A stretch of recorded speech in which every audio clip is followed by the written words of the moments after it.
Okay, so this week's Parshas Vayechi. It's the last Torah portion in the Sefer Bereshis, in the book of Genesis.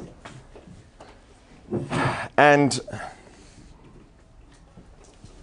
towards the end of the Parsha, basically, we have Yosef, and we have the end of Yosef's life. And at the end of his life, he's talking to the Jewish people, his extended family.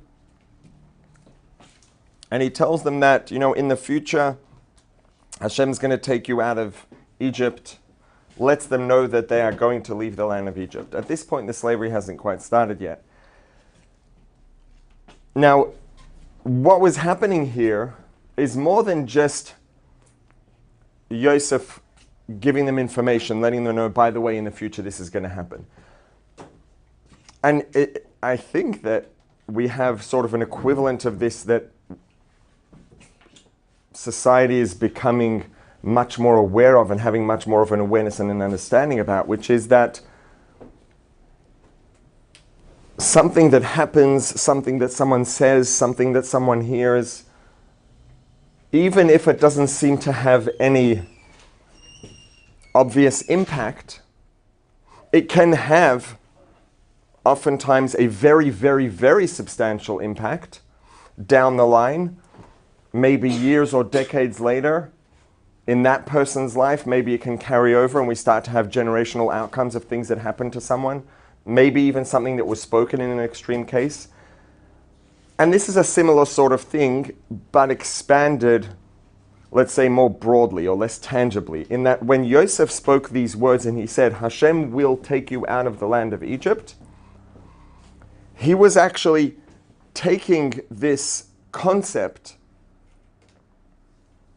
that existed spiritually, it existed in potential, and by speaking those words, sounds are a physical phenomenon, right? Sounds are physical vibrations through the air that are picked up by our eardrums, etc. So sound is a physical phenomenon, and by taking this idea and speaking it, he actually took this thing that existed potentially within the infinity of Hashem and speaking words, sounds, physical vibrations, actually took the idea and sort of gave it a foothold in the physical reality, made it into this tangible physical thing that then was the precursor or made it possible for it to play out generations later, for it to actually make its way out into reality.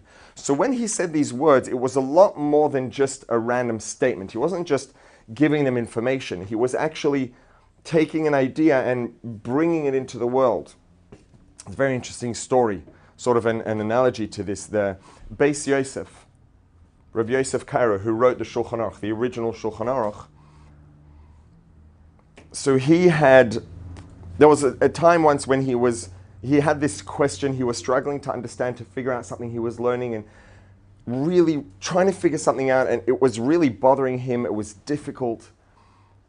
And I don't remember exactly the period of time, but he basically said to himself, I'm not going out till I figure this out. And he sat and he worked and he worked and he worked for a really long period of time until he finally figured it out, figured out what was going on, figured out the answer to the question, and was very relieved and happy to have made this progress and resolved this difficulty that he had. And at some point down the line, he was traveling, and he was traveling through some town, and he turns up in the shul and sits there and is learning whatever it is, waiting for davening, whatever it was. And he hears that, there's different people in the shul that are sitting and learning. And he hears there's a couple of people who are studying together, they're learning together, and they're studying the material that he had that question on. And he's like, this is going to be interesting, let's see how this goes. And they're sitting and they're studying. And then one of them asks the question, and he's sitting there anticipating what's going to happen. And the other one says, oh, da-da-da, and just says the answer. And they keep on going. And he was devastated. He was someone who was so committed to his learning, so committed to learning Torah, and had to work so hard, had to really lock himself in his room and really break his head to get this answer, and it took hours and hours to get there. And this person, without even skipping a beat, was just like, oh, question, answer, keep going, as if it was nothing. And so the Beis Yosef had an angel of sorts he would learn with. It's called the Maggid. And he presented this idea and was this story, this incident, and was talking about how hurt he was, that he had to put so much into this, and then other people were just like, boom, they get the answer, keep moving, without even realizing that it was a big deal. And so the Maggid responded to him and explained and said that you're completely misunderstanding what happened here. And this is, the metaphor or an analogy for this is, someone tries to open a jar, maybe you get a jar of food or marinara sauce, whatever it is, and you try and open it, it's like, and you can't open, you pass it to the next person, they're just like, whoop, and they open it like that. Now, sometimes what happens is you give it to someone who's way stronger, and then they can open it because they have more strength in their muscles and the ability to hold tighter and to turn more strongly. Sometimes what happened is that you worked, and you got almost all the way there, and had you tried one more time, you would have got it, but you gave it to them when there was only one more little bit left, and so they got it. So it feels like you worked so hard, and then they just got it, but that's not what actually happened. You did do most of the work. And so the Maggid says that's what happened here. This idea, the answer that you reached, that you came to, was true, and it was always true. But it was true, it existed within the infinity of Hashem, within the infinity of Hashem's wisdom. But no person had ever solved this question before. So this answer, this piece of information, had never actually made its way from existing spiritually to actually being something that had been integrated into this physical reality that we know.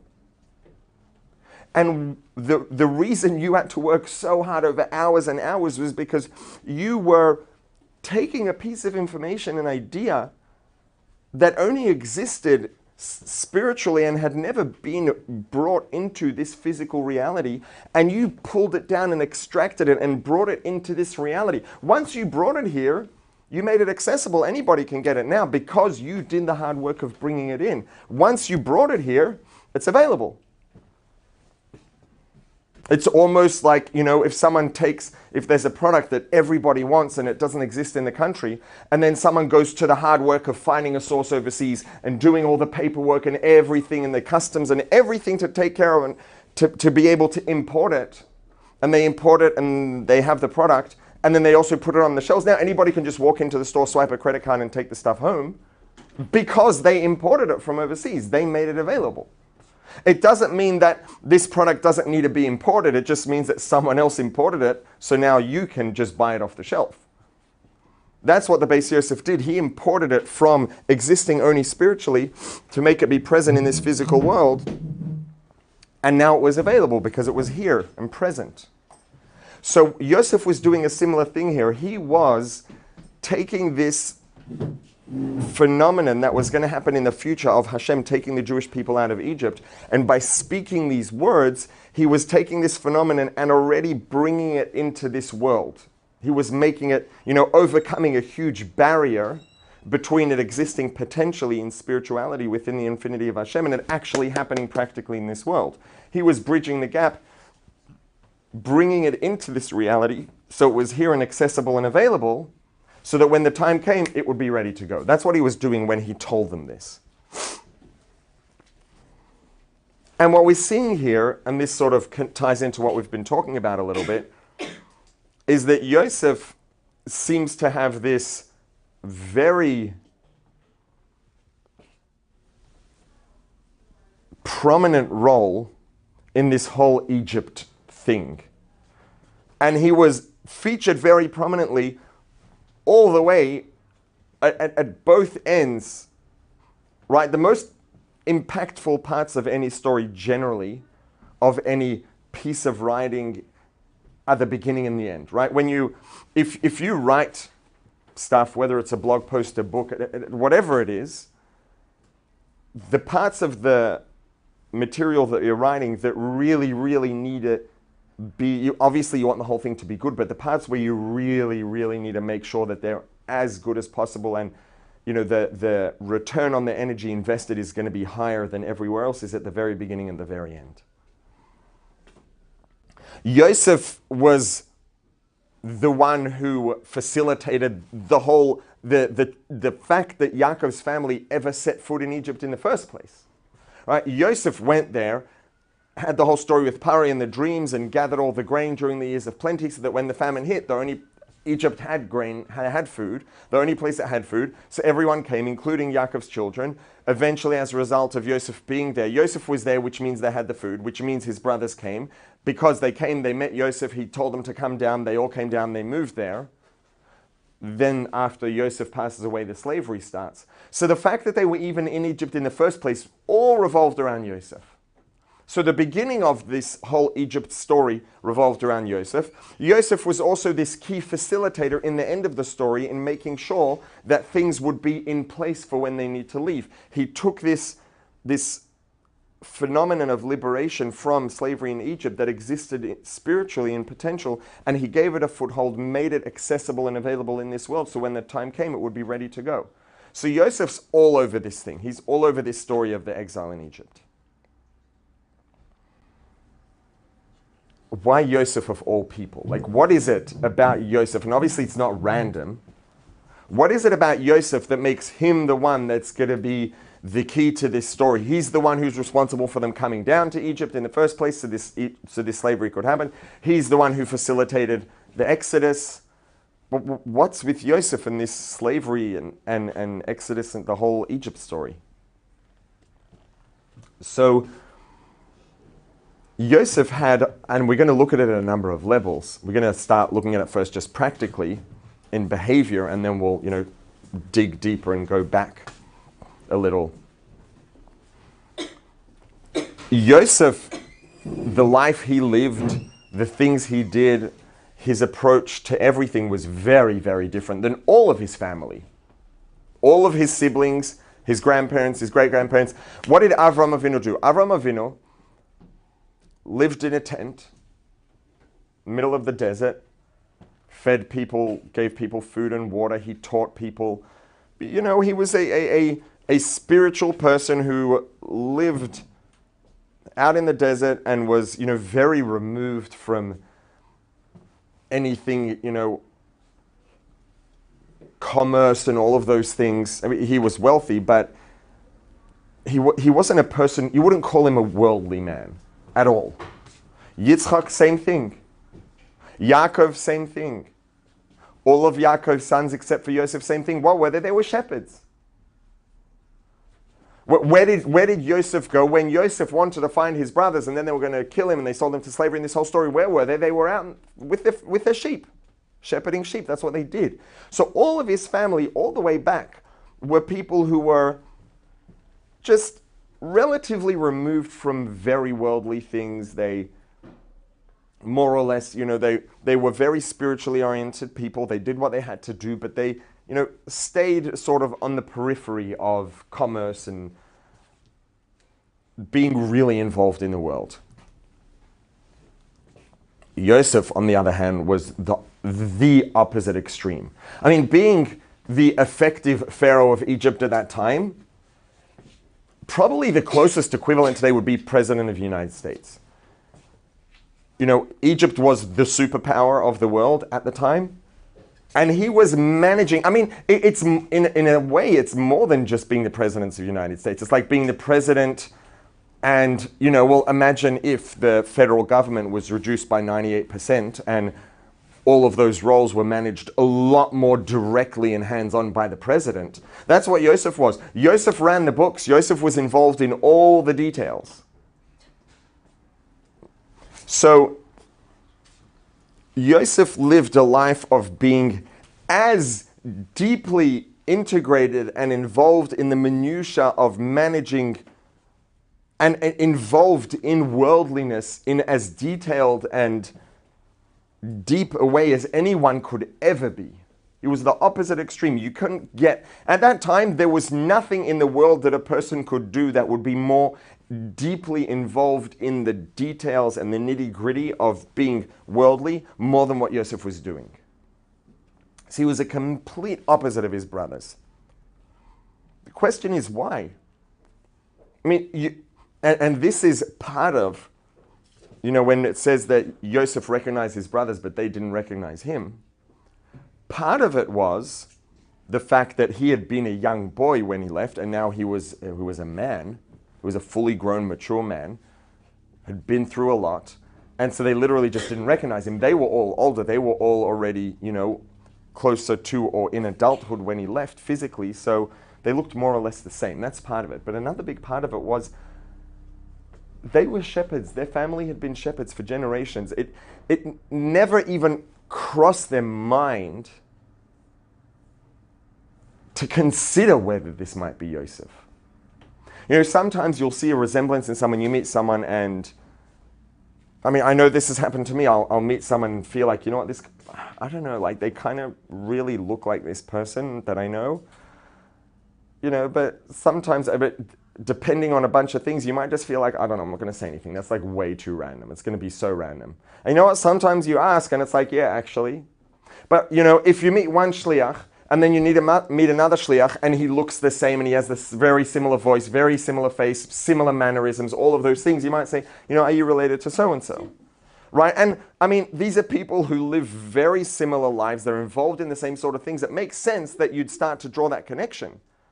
But if you, meet a shliach and, you look at them and you think, this is really strange, but they remind me of this NBA player. It's like, NFL. Very unlikely you're going to say, they're probably brothers, let me ask him. Or less likely, right? Because the contexts are just so different. Your brain's much less likely to draw that connection and say, ooh, I wonder. Even if the resemblance is equivalent. Right? So they're looking at Yosef. It never crossed their mind that maybe this is Yosef. It was like, yeah, right. We're a bunch of shepherds. Our family has been shepherds for generations. And this person's running everything, the whole land of Egypt, basically the whole known world at the time was coming to get food from this guy. He's running everything down into the details, the whole big picture, the trees, the forest, the whole works. It's like, it never crossed their mind that it would be him. Because it was so out of character for them and their family and everything they knew. And when we understand the difference and the reason for the difference in behavior, that's going to give us insight into why Yosef is this, at the forefront of the whole Egypt story. He's the one that caused them to land there in the first place. He's the one that got them out at the end. Or he set the stage for them to be able to go out when he told them these words at the end of this week's Torah portion. So there's an expression. It says that Ein korin avos ela l'shloisha. Ein korin avos, we don't refer to as fathers ela shloisha, but three. There are only three forefathers of the Jewish people: Avram, Yitzchak, Yaakov. Now, what that means at face value is that all Jewish people come from the sons of Yaakov, but you can't point to any one of the sons of Yaakov and say he is a forefather of the Jewish people, because none of them is. Each of them is the forefather of one of the 12 tribes of the Jewish people. As opposed to Avram is a forefather of all the Jewish people. Yitzchak is a forefather of all the Jewish people. Bless you. Yaakov is a forefather of all the Jewish people. You can't say Yosef is a forefather of the Jewish people because he's not. But there's another message in here, and particularly when we compare Yosef to Avraham, Yitzchak, and Yaakov. Because Yosef does have a special place unique among his brothers. For example, when we talk about the Ushpizin on Sukkot, Yosef's on that list and the other brothers are not. Yosef's sort of in this category of people. We have Avraham, Yitzchak, Yaakov, we have Moshe Rabbeinu, David HaMelech. Yosef is in that category as well. Moshe was a singular leader. David HaMelech was a singular king. Avraham, Yitzchak, Yaakov were the forefathers of the Jewish people. Somehow Yosef, despite being one of 12 brothers and the forefather of one of the 12 tribes, he's on that list with all those singular people. Even though he's on that list, Avraham, Yitzchak, Yaakov, and Yosef, there's still a distinction. Ein korin avos ela l'shloisha. What is avos, forefathers? A forefather is the ancestor, the progenitor, the source from which something comes.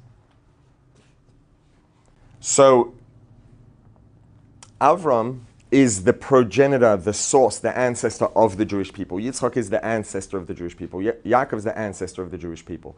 And we could come at this from different angles and break it down in different ways, but generally the idea is that each one of them was more than just being an archetype of something, right? We have Avram is Chesed, Yitzchak is Gvura, Yaakov is Tiferes, kindness, strength, and the combination of the two, the beauty of the contrast and when they're combined. Each of them was an archetype and the origin for this idea. Avram Avinu was this channel or conduit for, or the origin of the phenomenon of Chesed to a degree among us. Yitzchak was the origin of the phenomenon of Gvura. Yaakov was the origin of the phenomenon of Tiferes. So each of them, as a progenitor, as an ancestor in this specific archetype, is a forefather. Yosef is on that list together with them, but he's not a forefather. It means he wasn't the source of something. He's not the ancestor. What did Yosef do? What was Yosef's role? Yosef's role was very different. And without getting too deep out into the weeds, I think we might have mentioned this maybe in one of the past couple of weeks. I'm sort of confusing this class and the class from the winter program next door. But I think I mentioned it here, that Yosef is one of the few people, it was in here. Yosef's one of the few people who's classically, generically referred to as Yosef HaTzadik. Right? Yeah. Avram Avinu, Yitzchak, Yaakov, Moshe, David, Aaron, all these amazing people, they were all tzaddikim, but you don't say Avram HaTzadik, David HaTzadik, Moshe HaTzadik. Yosef's one of the few people that is referred to in general as Yosef HaTzadik. Right? Everybody knows Yosef HaTzadik, who we're talking about, it's him, Yosef HaTzadik. And is referred to as Yosef HaTzadik specifically because the idea of a tzaddik, tzaddik yesod olam, it says tzaddik is associated with the idea of yesod. Yesod is one of the spheres, so we have chesed, gvur, and tiferes, and netzach, hod, and yesod. The primary function of the sphere of yesod is channeling. So whatever is generated and comes from chesed and from gvura and tiferes and netzach and hod, all of that comes together in yesod, and yesod channels it and makes it available for malchus to do its job with it. So yesod is about channeling. Tzaddik yesod olam. Tzaddik is about channeling. Yosef is known as Yosef HaTzadik because what Yosef's primary role was and what he did to a unique degree and with a unique effectiveness was channeling. Right? He wasn't a father. He wasn't the source of anything. He wasn't an ancestor. Avram, Yitzchak, and Yaakov were the ancestors. They were the points of origin. Yosef's function and role was to take all the things that Avram and Yitzchak and Yaakov were ancestors of, all the things they brought into the world and gave to us and provided. His job was to channel it. Now, what does channeling mean? When you say to channel something, what that means is, and it can be in different contexts, right? The original context of a channel, the actual literal meaning of a channel is a pathway, right? If you want to get water, let's say irrigation in a field, you want to get water to go from the well or the lake or the river or the place where the rainwater is collected, whatever it is. You want to get it somewhere, you dig a channel, and the channel directs the water to where you want it to go. Right? When we talk about channeling, there's lots of different ways the word is used now. Generally, that's what it means. It means taking something from where it is and transferring it to where we want it to be, to where it's healthy for it to be, to where it can be effective, whatever it is. That's what channeling means, to take something from where it is to where we want to get it to where we want it to be or need it to be. And that's what a channel does with irrigation. What's the purpose of all this spirituality and divinity that Avram accessed and Yitzchak accessed and Yaakov accessed, all the spirituality that exists in all the different layers of reality? What does it exist for? Why did Hashem create spirituality and angels and divinity, all of this?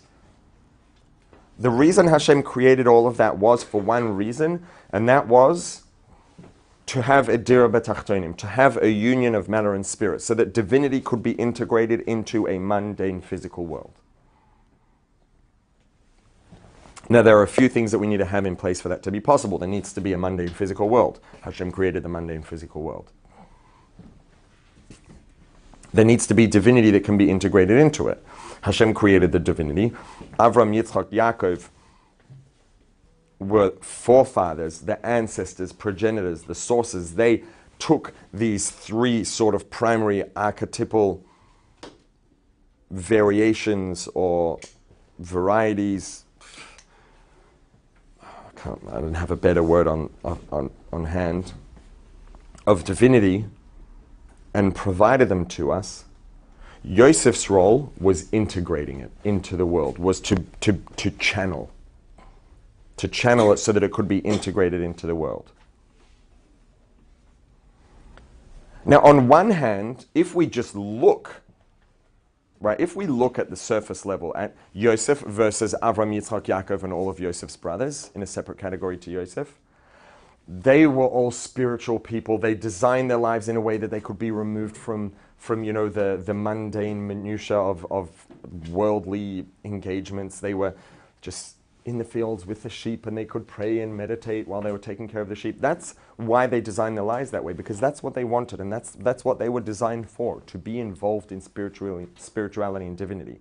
And here's Yosef Atzadik, and he's doing the books for the land of Egypt, and the grain, and overseeing all this stuff, running the economy of the world's superpower. It's like, it's very competent and capable, but like, it's a lot less spiritual than what his brothers and ancestors were doing. He seems to be far less involved in spirituality, far more involved in the mundane. And he was. The mistake here would be, well, the It's probably next door. Is it? Do we have to? Is it a drill? Because no one said anything. They have lots of drills. Next door has lots of drills. No, it's okay. That is from next door, no? Yeah, it's from next door. Yeah, I think it's next door. It's okay. Hashem will protect us. And now, in the event that there's a real drill, I would not recommend saying Hashem will protect us. But, I mean, Hashem will protect us, and we should do what we need to do. Assuming that's from next door, hopefully, we'll continue. It depends whether it ends up being a real drill or not. I think now I'm going to have to cut it out either way. So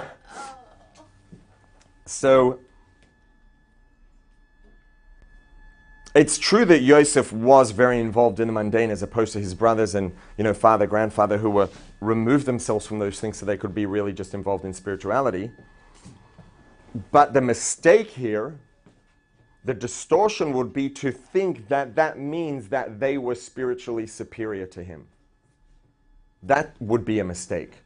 It's true that they are more involved in spirituality than him, but that doesn't mean that they are spiritually superior to him.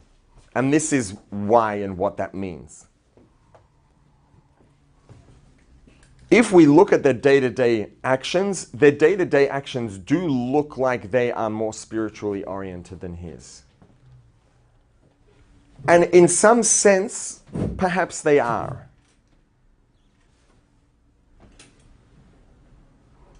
Yosef's, but ultimately,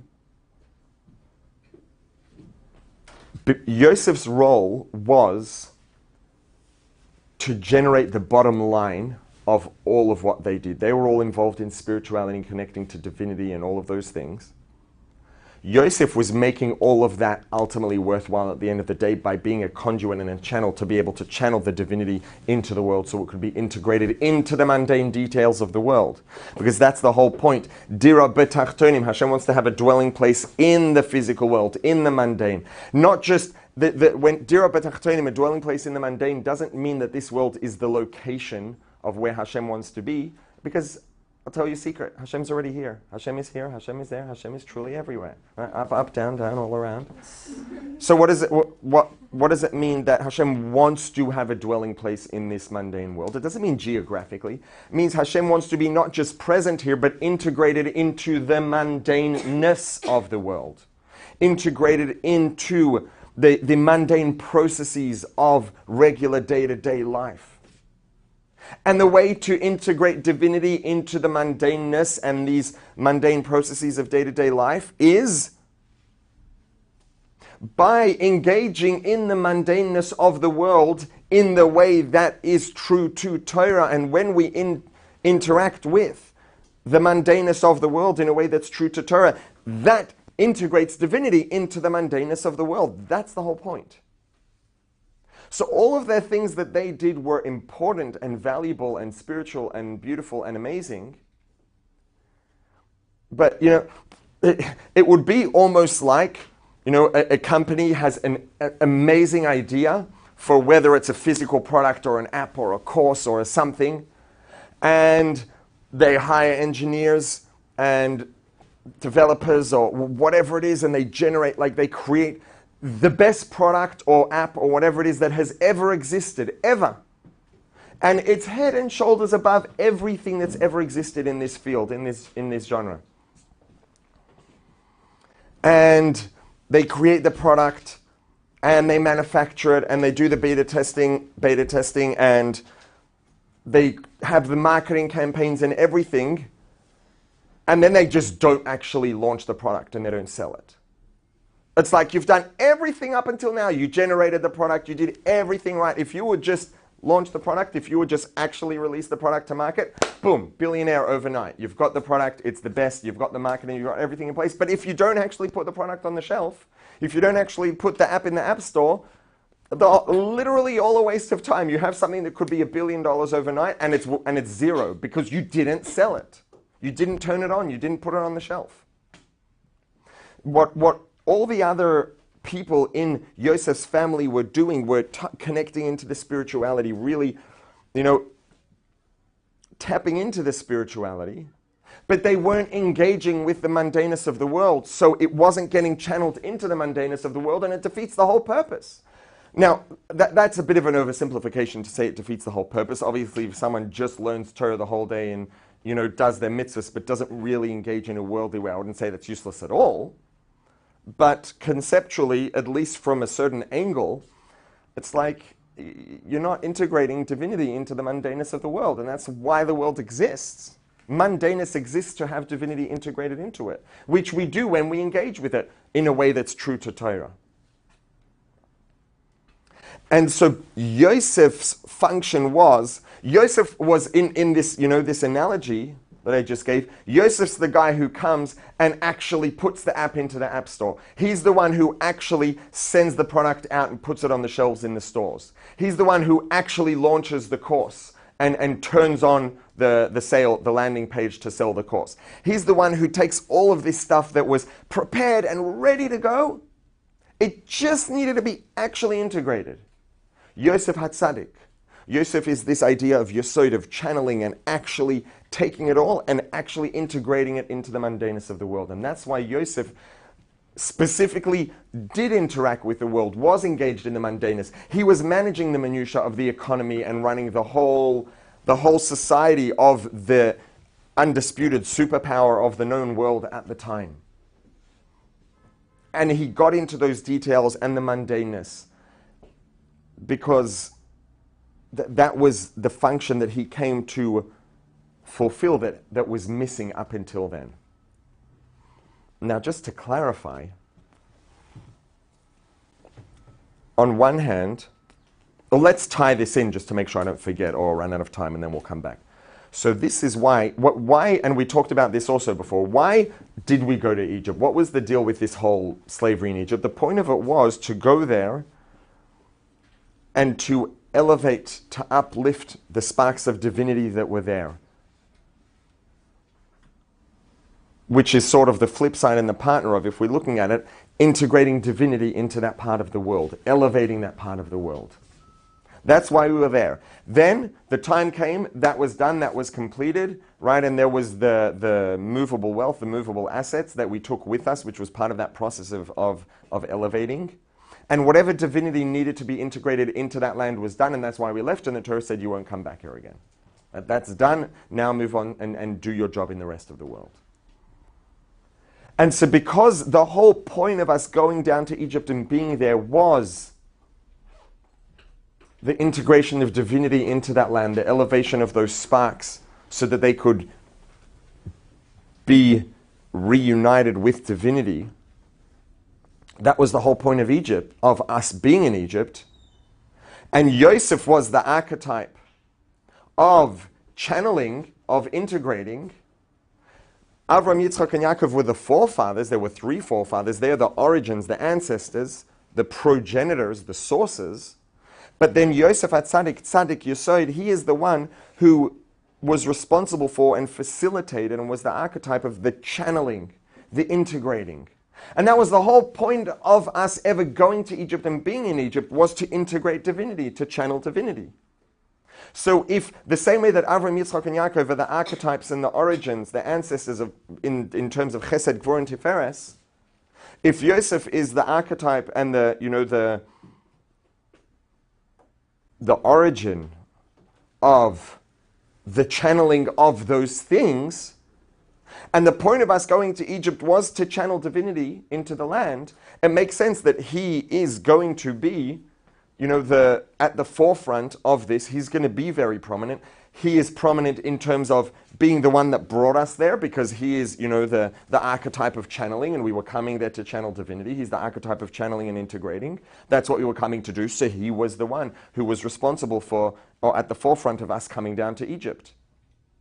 That's what our whole time in Egypt was about. That's what the whole story was about. When that was finished, we were going to leave. So Yosef, as the archetype and the at the forefront of channeling and integrating, he is also the one who let us know and made accessible this phenomenon of us leaving Egypt and saying, okay, it's done, it's time to go.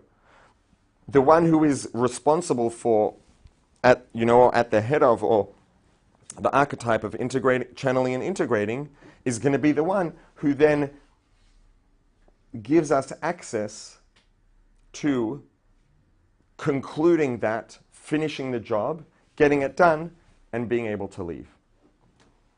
So this is why Yosef features prominently at both ends, because ultimately, at the end of the day, and this is why we are wherever we are, at any time. Right? And the Baal Shem Tov says that wherever we are, anytime, any place, it's all by divine providence, and we should stop and ask ourselves, what can I do here in this moment, in this place, to integrate divinity? Someone's car breaks down, stop and ask themselves, Hashem obviously engineered that my car should break down here in this time, in this place. What could be the reason? Maybe this, if I look around, I'll see someone I can help. Maybe, and we don't always know, it's not always necessarily obvious. Maybe it's so that I should think thoughts of Torah or say some words of Torah off by heart, because maybe this particular point in space has been waiting to have Torah spoken here, to be elevated through that speaking of Torah since the world was created. Maybe there's a particular person here who, needs some help. Maybe there's a person here who needs to observe me just being a mensch, being a good person, being a person who represents the values of Torah in the way I walk and talk and speak. And there's a person here who needs to see that. Who knows? But we're always at work, every time and every place, because if we are in a given place at a given time, the reason we are in that place in this time, the reason we are right now in this place in this time, is because there's something that we have the opportunity and responsibility and privilege and obligation to do in terms of integrating divinity into the world here now. This is always true. And we see that in Yosef being at the forefront of this whole story from beginning to end. And when we look at Yosef, what is different? Yosef's very, very different. And he's different in that they were all spiritually oriented in their behavior and removed from the mundane, and Yosef was deeply engaged in the mundane. As he did, he was just as true to his values as they all were, but he was taking those values and living them and expressing them in his involvement in the mundane specifically, not removed from the mundane. And because that was the whole point of the whole time in Egypt, Yosef, as the archetype and representative of this idea of channeling into and integrating into the mundane, he's the one who was at the forefront of that. And this is the same thing that we're doing here today. Same thing we're doing every minute of every day, wherever we are. Now, where this can get a little bit counterintuitive is, on one hand, we look at Yosef and we see, well, his brothers, his ancestors, they were very spiritually oriented. They weren't involved in any of this mundane stuff. And, if you look at Yosef day to day, running the books for the land of Egypt, for the whole known world at the time, basically in that region, everyone was buying food from him. And he was involved in all these things down to the details. And then you look at the life of his brothers, and they're sitting out in the field, and they're just keeping a half eye on their sheep, and saying Tehillim and davening and whatever they're doing. Like, which one seems to be more plugged into divinity? His brothers seem at face value to be more plugged into divinity. And this actually goes back to what we were talking about a few weeks ago. I brought it up at the very end, quickly, when we talked about how even though when Avraham's name was changed from Avram to Avraham, we're not allowed to call him Avram anymore, but when Yaakov's name was changed from Yaakov to Yisroel, we're still allowed to call him Yaakov. And the emphasis was on the fact that Yaakov and Yisroel are names that represent two things, and they're both still relevant. So the changing his name or introducing the name of Yisroel didn't eliminate the relevance of the name of Yaakov, as opposed to Avraham, when the phenomenon that's represented by the name Avraham was introduced, whatever it was that was represented by Avram had lost its relevance. And if we look at that for a second, that's going to give us some insight into what's going on here with Yosef. And the fact that counterintuitively, Yosef's life, which seemed to be less plugged into divinity, is actually the opposite. So if we look at Abraham's name before, he was referred to as Avram. And if we break that down into two words, Av means father, ancestor. Ram means exalted. What does exalted mean? Someone that's high up, elevated. It's someone who's up on a pedestal and everyone looks up and they're removed and they're all high and removed from the common people. It's exalted. The Hey being added into his name, Hey being close enough to the Mem, becomes Av Hamoin. Means the father or the ancestor, the leader of, the Hey stands for Hamoin. Yeah. Av Hamoin Goim Nesaticha, Hashem says, I've made your name Avraham, Biki Av Hamoin Goim. I've made you the ancestor, the leader, the father of the multitudes, of everyone. That doesn't seem like much of an upgrade. From being exalted and up on a pedestal to just now being, relevant to every Tom, Dick, and Harry. But the truth is, that's the complete reverse of what's actually happening here. Right? The same way that if you have maybe, one of the greatest experts in the world in a particular field, whatever it is, something maybe a little bit esoteric, some, theoretical physics or something like that. And this person, they're at the forefront and the cutting edge of research. And they're so advanced and they're so deep that they can't talk to just like a first year college student who's just being maybe introduced to these ideas, to a high school student, to a 5-year-old. They're going to start talking theoretical physics to a 5-year-old? It's no. With this person, maybe they could just manage to get in a conversation about theoretical physics with a postdoctoral researcher, someone who's, got their PhD, maybe. But this person's so involved in things that are so deep, it's for them to talk to a pre-doctoral anyone doesn't have their PhD yet. It's they've got nothing to talk about. They don't speak a common language. It's whoa, this person's now, first of all, what's the first thing that, maybe you feel is whoa. Right?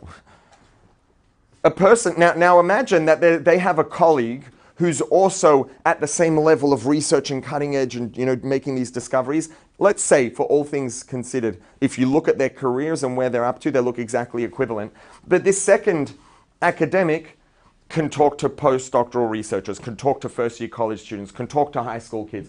This second, expert can go talk to pre-1A kids, to 4-year-old kids, and can find a way to take these ideas and express them in a way that's going to be age-appropriate so that it makes sense even to a 4-year-old kid? Is the fact that the second one's able to make it age appropriate for a 4-year-old kid or a 15-year-old, high school student or a junior or whatever in college, is that because they are less of an expert, so they're able to talk to less expert people? Not at all. The truth is here that it could just be that maybe the first one has a communication issue, but if the issue, very likely the issue here is not so much the communication skills specifically, but the depth to which they really, really get it. Right? If the fact that the first academic can only talk to people who know the terminology and speak their language and have access to the technical language and this way of communicating, that means that the extent to which they really, really, really understand what they're doing is limited to a framework that has these words and all of these things. And if you have those things, they can communicate with you. But then you have someone who is so deeply engrossed and immersed in this knowledge and these ideas and this information. They have such a deep connection with it. They can express it in a range of different ways. They're not limited to only being able to communicate it to someone who has the same terminology and expertise and experience in language, and they could explain it to anyone. It's not because they understand it less. It's because on the contrary, it's because they understand it so much more deeply that they're able to translate it, to use it with in different contexts to different people with different sorts of language, etc.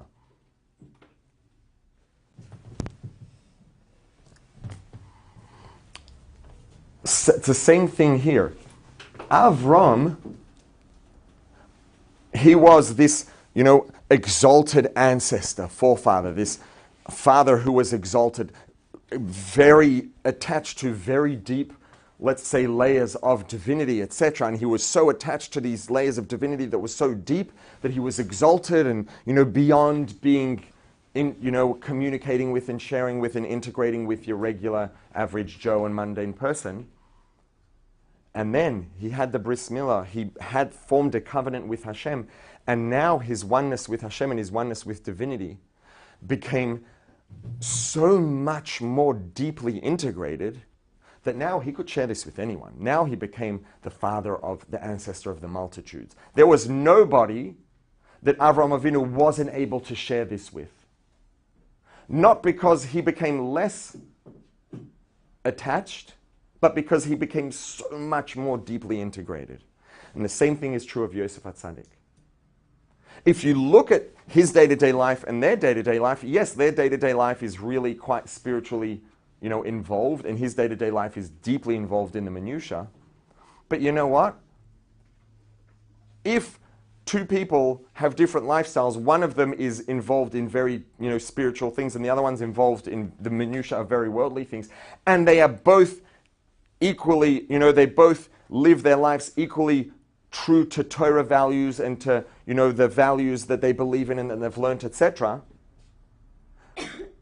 What that tells you is that the person who's involved in the minutiae of material things and is as true to their values and beliefs as the person who's involved in spiritual things, one thing you know for sure is that they are at least as deeply integrated with their beliefs, and chances are likely much more, which is why they're able to remove themselves from only being involved in spirituality. They're able to be involved in the mundane, in the minutiae of the mundane, and still stay true to their values because of how deep their personal integration with those values is.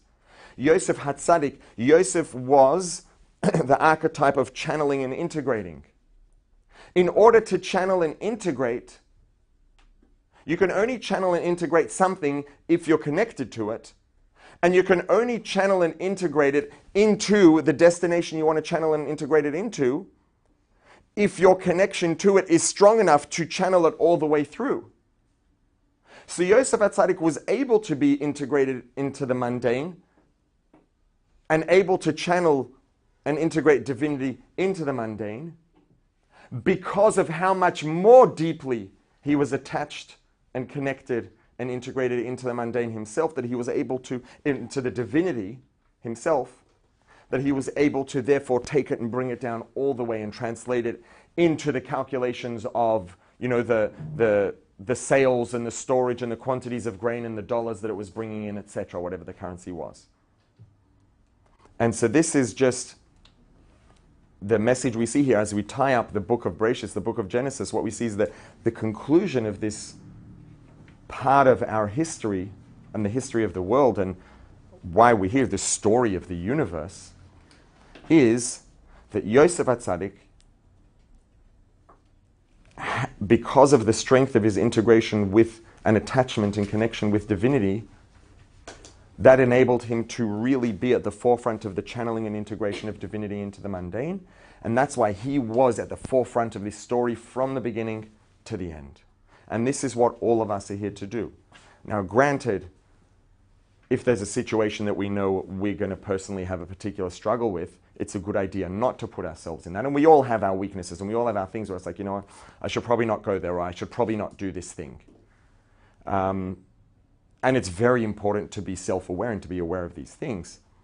But to whatever degree we can engage with the world in a worldly way, in a way that's obviously true to Torah, in a way that's safe and doesn't put us at a real risk of, having a spiritual downfall, the greater the extent to which we can integrate, and by doing that to channel and integrate divinity into the world, the greater the extent to which we're fulfilling the purpose of existence, of everything.